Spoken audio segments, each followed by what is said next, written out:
completed the two pieces to our hat, and they should look something like this. You want to line them up so that the holes are next to each other, and the bottoms are like this.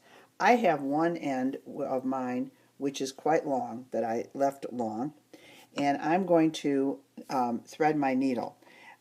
Most of the time, the way I thread a yarn needle is I take the needle and I put it inside a loop of yarn and pull it very tight.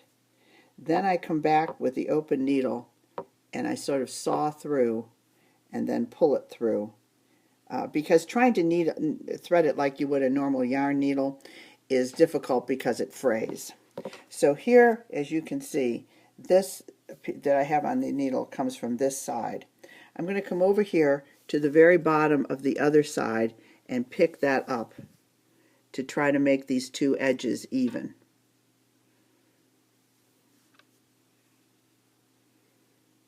Okay, so we're started with it even. Now, if you notice, when we were doing this garter stitch, we were going back and forth, and you see that a ridge is actually made up of these that are sort of look like an upside down U and a U.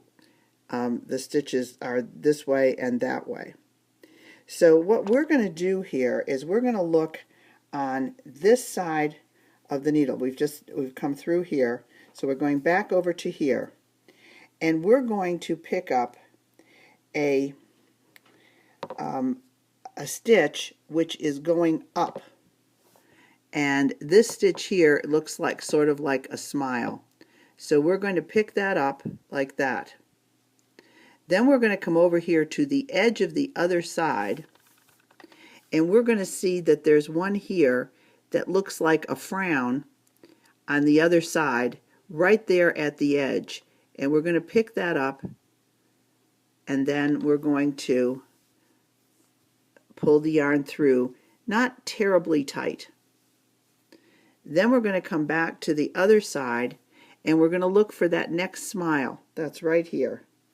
It's a little bit hard to see. Maybe if I pick it up you can see that seems to be the stitch seems to be turning up. So we're going to pick that stitch up, and then we're going to go back to the other side right to the very edge, and you're going to see there that we have a stitch that's turning itself down, and we're going to pick through there. This is a kind of form of what the knitters call a mattress stitch, although not really technically. It is a little bit more like weaving. So we're coming back and picking up the next smile, and then going over to the edge of the piece on the right here and picking up a frown right there at the edge.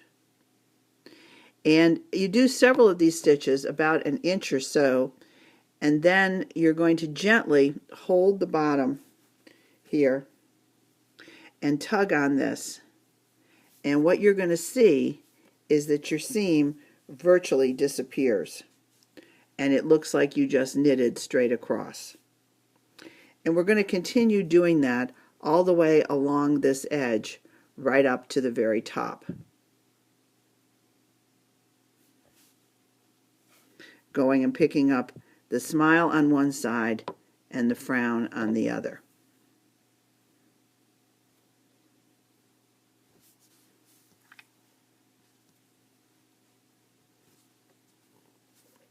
And every so often we're going to tighten it up again. I've continued along, and I'm nearly at the top now. So what I'm going to do is I'm going to finish this up by picking up a frown on this side and a smile on the other,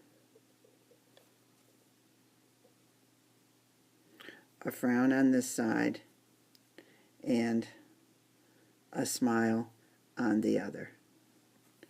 And basically I'm going to even these out and tighten my thread, not too tight so it buckles, but so that you have a nice even edge. And then I'm going to come over here and I'm going to kind of pick this up and make kind of like a little bit of a figure 8 to finish it off, and make it nice and even. Pull it all together. Then I'm going to turn it over on the other side, and you can see how that looks. It's not quite as invisible on the other side. And then what I'm going to do is I'm going to pick through the back of this, through stitches, to try to hide this edge. And basically I'm going to weave it in and out